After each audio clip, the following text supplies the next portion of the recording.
Assalamualaikum warahmatullahi wabarakatuh. Saya Rini Wahyuni dari Pokja HPK. Kali ini saya akan membacakan presentasi mengenai hak pasien dan keluarga dan privasi pelepasan informasi pasien. Definisi HPK. Hak pasien dan keluarga adalah serangkaian hak yang dimiliki pasien dan keluarganya selama menerima pelayanan kesehatan di rumah sakit atau fasilitas kesehatan lainnya. Mengapa kita perlu mengetahui hak dan kewajiban pasien? Karena pasien dan keluarganya adalah pribadi yang unik dengan sifat, sikap, perilaku yang berbeda-beda, kebutuhan pribadi, agama, keyakinan, dan nilai-nilai pribadi. Lanjut, ini untuk tujuan pelatihan, ada 2. Tujuan umumnya meningkatkan pengetahuan dan keterampilan seluruh staf untuk melaksanakan dan melindungi hak pasien dan keluarga di RSUD Hikmat Sehat Afiat. Sedangkan untuk tujuan khususnya, petugas mampu melakukan identifikasi, melindungi, dan mengoptimalkan hak pasien. Petugas juga mampu untuk memberitahu pasien tentang hak dan kewajiban pasien. Berikut daftar acuan perundang-undangan, yaitu Undang-Undang Nomor 29 Tahun 2004, Undang-Undang Nomor 36 Tahun 2009, Undang-Undang Nomor 44 Tahun 2009, Undang-Undang Nomor 17 Tahun 2003, dan Manual Persetujuan Tindakan Kedokteran Konsil Kedokteran Indonesia.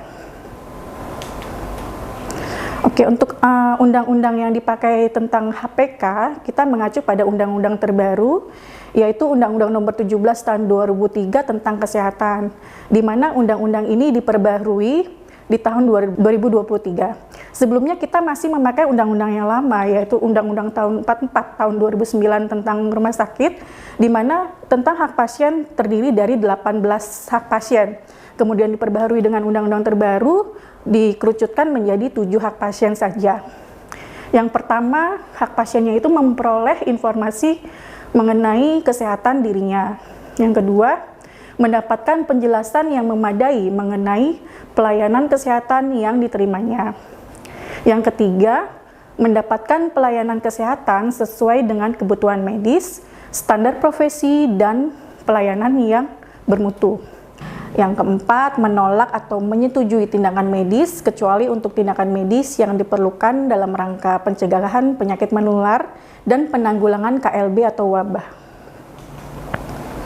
Untuk hak yang kelima, mendapatkan akses terhadap informasi yang terdapat di dalam rekam medis. Untuk keenam, meminta pendapat tenaga medis dan tenaga kesehatan lain. Ketujuh, mendapatkan hak lain sesuai dengan ketentuan perundang-undangan. Nah, ini untuk kewajiban pasien ada 4. Yang pertama, memberikan informasi yang lengkap dan jujur tentang masalah kesehatannya. Kedua, mematuhi nasihat dan petunjuk tenaga medis dan tenaga kesehatan. Yang ketiga, mematuhi ketentuan yang berlaku pada fasilitas pelayanan kesehatan. 4, memberikan imbalan jasa atau pelayanan atas pelayanan yang diterima. Oke, setelah kita mengetahui hak-hak pasien, tanggung jawab kita sebagai tenaga kesehatan itu memberikan informasi yang jelas dan lengkap, menghormati hak pasien, serta menjaga kerahasiaan data pasien.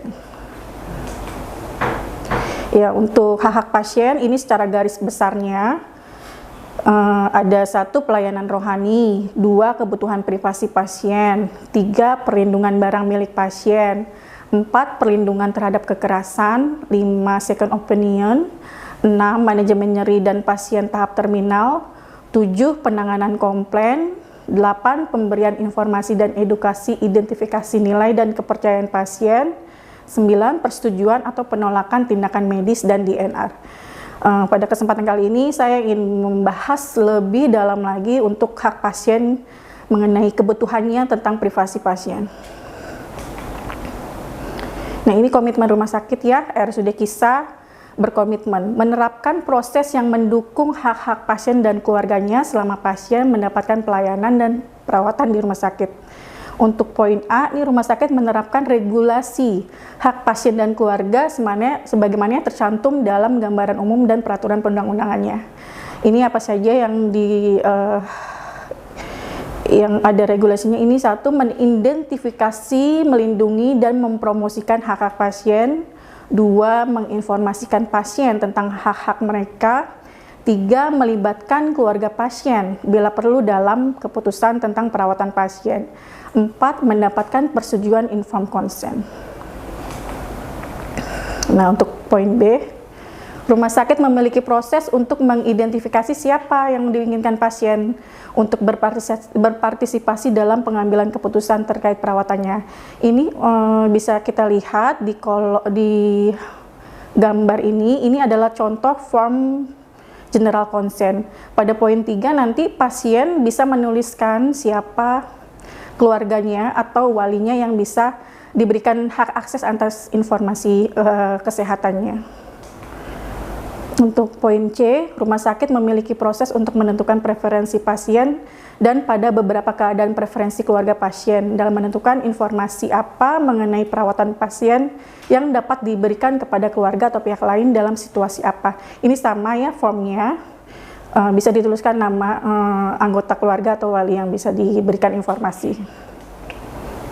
Nah, untuk poin D, semua staf dilatih tentang proses dan peran mereka dalam mendukung hak-hak serta partisipasi pasien dan keluarga dalam perawatan. Jadi sejak tahun 2019 HPK sudah melakukan pelatihan internal untuk karyawan RSUD.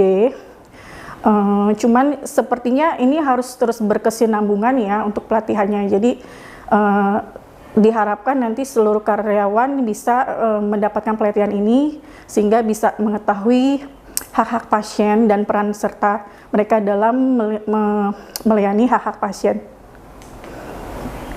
Oke, ini informasi mengenai hak dan tanggung jawab pasien terpampang di area rumah sakit. Diberikan kepada setiap pasien secara tertulis itu dalam bentuk leaflet. Ini untuk banner kita pasang di setiap lantai di sudut-sudut ruangan ya, jadi sehingga pasien bisa melihat, pasien dan keluarga pasien bisa melihat. Pada saat apa nih HPK dijelaskan kepada pasien? Yaitu pertama kali pada saat pasien mendaftar sebagai pasien di RSUD Kisah. Yang kedua pada saat pasien mendaftar rawat inap. Nanti petugas setelah menjelaskan tentang HPK, petugas mendokumentasikannya di lembar edukasi terintegrasi. Seperti itu contohnya. Nanti petugas menuliskan tanggal dan di paraf. Sekarang masuk bab privasi dan pelepasan informasi. Supaya kita tidak bingung, nih ada perbedaan antara privasi dan pelepasan informasi. Kalau privasi itu hak dasar individu untuk mengontrol informasi tentang dirinya sendiri dan bagaimana informasi tersebut digunakan. Sedangkan pelepasan informasi adalah tindakan memberikan informasi kepada pihak lain, baik itu informasi pribadi maupun informasi publik. Jadi privasi itu hak, sedangkan pelepasan informasi adalah sebuah prosesnya atau tindakannya. Nah, ini HPK dalam privasi itu apa nih? Seperti hak untuk merahasiakan informasi kesehatan, hak untuk mendapatkan informasi tentang kondisi kesehatannya, hak untuk memberi persetujuan atau menolak pelepasan informasi kepada pihak lain. Oke, pentingnya privasi pasien itu tujuannya untuk melindungi data sensitif dari akses atau penggunaan yang tidak sah, menjaga kepercayaan pasien, serta mencegah penyalahgunaan informasi. Jadi contoh data pasien yang perlu dijaga privasinya nih seperti rekam medis, hasil tes, informasi asuransi, dan data pribadi lainnya. Oke. Komitmen rumah sakit. Rumah sakit menjaga privasi serta kerahasiaan informasi pasien dalam setiap perawatan dan memberikan hak kepada pasien untuk mengakses informasi kesehatan mereka sesuai ketentuan perundang-undangan.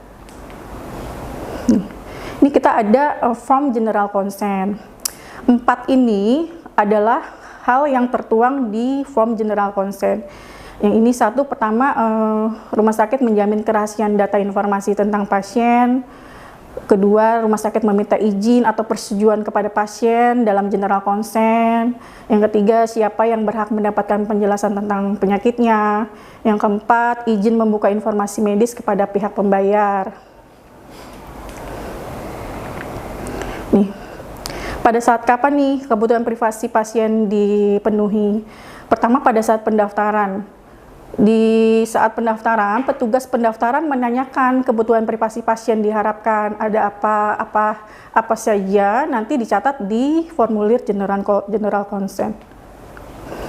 Nah, kemudian juga pada saat perawatan ya, dilakukan pada waktu wawancara, pemeriksaan, prosedur tindakan, pada saat pengobatan juga dan transportasi. Ini caranya banyak sekali, bisa dilihat dengan menyediakan gorden, menutup pintu gorden, bagian tubuh yang dilakukan pemeriksaan, tindakan, pengobatan, transportasi, menyelimuti pasien saat pemindahan antar ruang, meminta izin bila ada mahasiswa atau petugas lainnya ikut serta.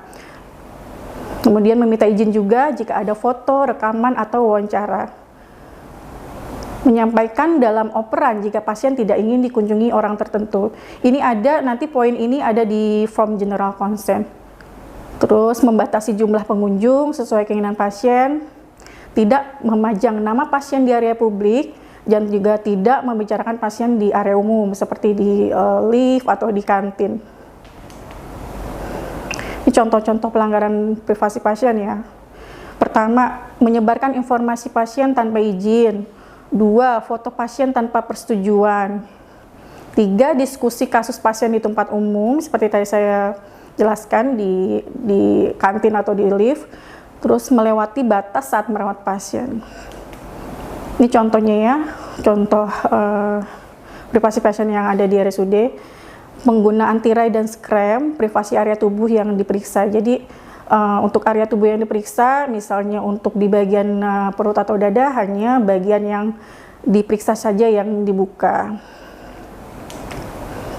Untuk pelepasan informasi pasien, pelepasan informasi pasien adalah pemberian informasi kesehatan pasien kepada pihak-pihak tertentu dengan persetujuan pasien atau ahli warisnya.